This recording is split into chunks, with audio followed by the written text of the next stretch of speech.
स्वस्ति न इन्द्रो वृद्धश्रवा स्वस्ति न पूषा विश्ववेदाः स्वस्ति नस्तार्क्ष्यो अरिष्टनेमिः स्वस्ति नो बृहस्पतिर्दधातु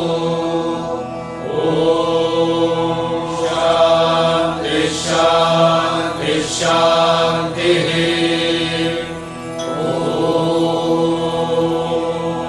नमस्ते गणपतये त्वमेव प्रत्यक्षं तत्त्वमसि त्वमेव केवलं कर्तासि त्वमेव केवलं धर्तासि त्वमेव केवलं हरतासि त्वमेव सर्वं खल्विदं ब्रह्मासि त्वं साक्षादात्मासि नित्यं ऋतं वच्मि सत्यं वच्मि अवत्वं माम् अवभक्तारम् अवश्रोतारम् अवधातारम् अवधातारम् अवानूचानमवशिष्याम् अवपश्चात्तात् अवपुरस्तात्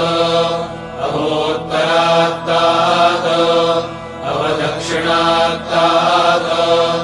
अवचोर्ध्वात्तात्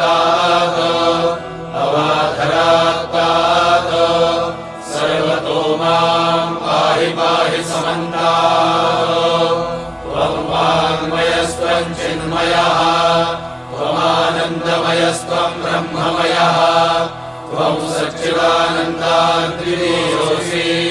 त्वं प्रत्यक्षं ब्रह्मासि त्वं ज्ञानमयो विज्ञानमयोऽसि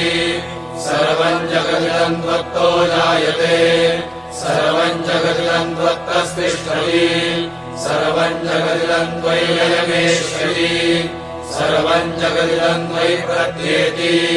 त्वं भूमिरापो नलो निलो नभः त्वं चत्वारि वाक्पदानि त्वं गुणत्रयातीतः त्वं देहत्रयातीतः त्वं कालत्रयातीतः त्वं मूलाधारस्थितोऽसि नित्यम् त्वं शक्तित्रयात्मकः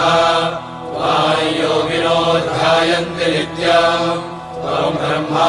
त्वं विष्णुस्त्वं रुद्रस्त्वम् इन्द्रस्त्वम् अग्निस्त्वं वायुस्त्वं सूर्यस्त्वं चन्द्रमास्त्वं ब्रह्मभूर्भुवस्वरो गणादिं पूर्वमुच्चार्य वर्णादिं तदनन्तरम् अनुस्वारः परतरः अर्धेन्दुलसितम् तारेण रुद्धम् एतत्तव मनुस्वरूपम् गकारः पूर्वरूपम् अकारो मध्यमरूपम् अनुस्वारश्चान्तरूपम् बिन्दुरुत्तररूपम् नादः सन्धानम् संहिता सन्धिः सैषा गणेशविद्या गणकऋषिः विश्रुतगायत्री छन्दः गणपतिर्देवता ॐ गणपतये नमः एकदन्ताय विद्महे वक्रतुण्डाय धीमहि तन्नो दन्ती प्रचोदयात् एकदन्तं चतुरहस्तं पाशमङ्कुशधारिणम्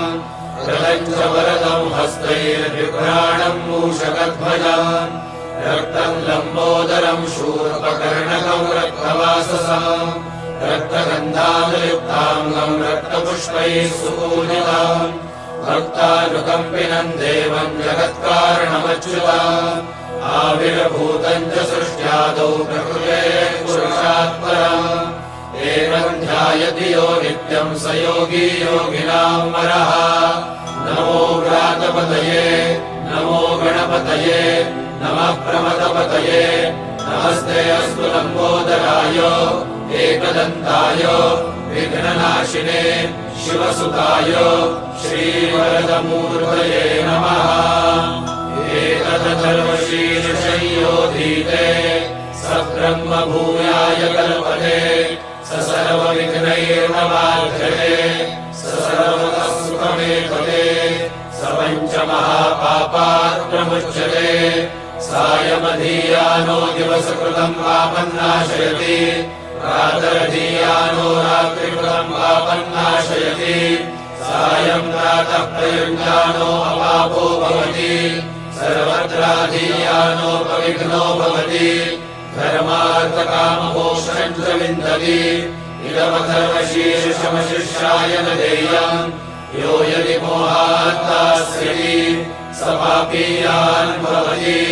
सहस्रावर्तनात् यय्यं काममधीते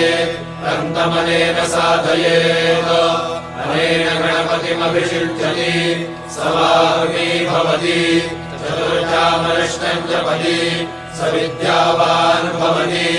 इत्यथर्वणवाक्यम् ब्रह्माद्यावरणं विद्यात् न बिभेति कदाचनेति यो दूर्वाङ्गुरैर्यजति स वै श्रवणोपमो भवति यो राजैर्यजति स यशोवान् भवति स मेधावान् भवति यो मोदकसहस्रेण यजति स वाञ्छितफलमवाप्नोति यः साध्यसमितिभिर्यजति स सर्वं लभते अष्टौ ब्राह्मणान् सम्यक् ग्राहयित्वा सूर्यवर्चस्वी भवति सूर्यग्रहे महानद्यां प्रतिमासन्निधौ वा गत्वा सिद्धमन्त्रो भवति महाविघ्नात् प्रमुच्यते महादोषात् प्रमुच्यते महापापात् प्रमुच्यते स सर्वविद् भवति य एवं वेद इत्युपनिषद ॐ सहना भवतु सहनौ भुनक्तु सह वीर्यं करवावहै तेजस्विनावधीतमस्तु मा विद्विषावहै ॐ शान्तिः शान्तिः शान्तिः।